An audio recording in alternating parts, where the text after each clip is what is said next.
Hello everyone, Pinder Productions here, and today I'm doing an interesting review of a mini camera I bought 5 years ago now, around that sort of time, for £3. So first off, I'm going to go into the hardware of this, and then I'll show you some clips with this camera, just showing what it's like really, because £3 5 years ago, it might surprise some of you, it might not, I don't know.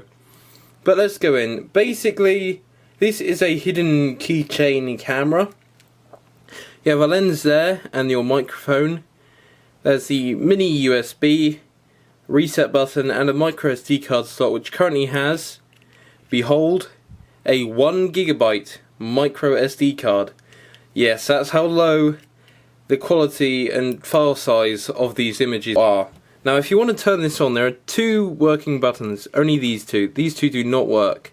So if you hold down this rear button, this little orange light will come on, and that means it's on.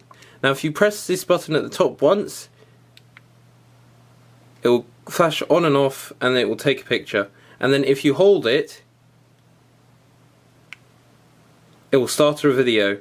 And then now I am recording with this camera. I'm just going to record some of my minifigures with the camera and do a little bit of a panoramic circle, and then if you want to stop the recording, you just hold the button and it will flash, and that will be the recording. And then if you want to turn it back off, hold down the closest button towards you, and there you go. That is how you turn it off. And so yeah, now I'm going to go to some sample footage with this camera.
Now I am recording with this camera. I'm just going to record some of my minifigures.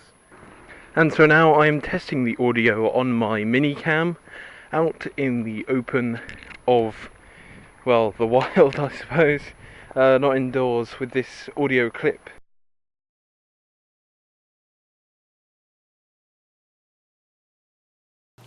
So you can see the clips from this are, well, they're okay. I think they're quite good for the price I paid, to be honest, but they're nothing to be impressed about, especially for today's standards. But the main use I had for this, and the reason I bought this 5 years ago, was because I basically wanted to do POV shots with this camera on a Scalextric car or slot car. This one is a Ninco Camaro, and so I'd blue tack or tape it down to the car, still exposing the buttons to actually work it, and then I'd basically drive this along the track and get the POV shots. And I actually did a couple of videos with this camera back when I was starting out YouTube, so I'll link one of those in the card, so you can see that basically and see more footage with this and sort of what I was going for with this camera. But yeah, that is the main use I had. So now I'm going to do a size comparison for this camera.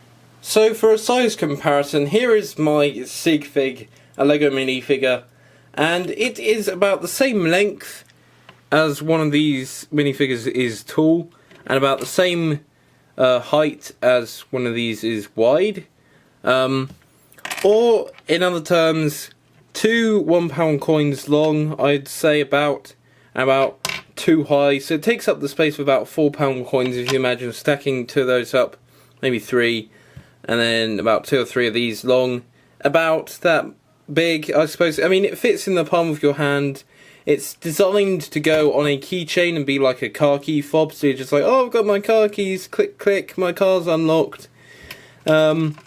It's supposed to be over-the-top sort of mini camera, but it's very useful for mounting on, like I showed earlier, Skeletric cars and other sort of model cars. And I think I've seen on Amazon there's one where they're advertising connecting it up to a drone, an updated version of this, which is about £20 now. But yeah, I'll think about linking maybe 1 or 2 of these cameras or similar cameras.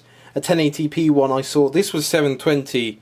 They advertised to me, but you can obviously see that's a bit of a lie, or just got a really bad sensor.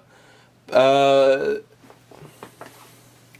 now they advertise them as being 1080p, so a little bit updated, might have better picture quality, I'm not sure, but it can be quite useful if, like me, you're mounting this on a Skeletric car, or just, I don't know, mess around with it, I guess. So yeah, this is the end of the review.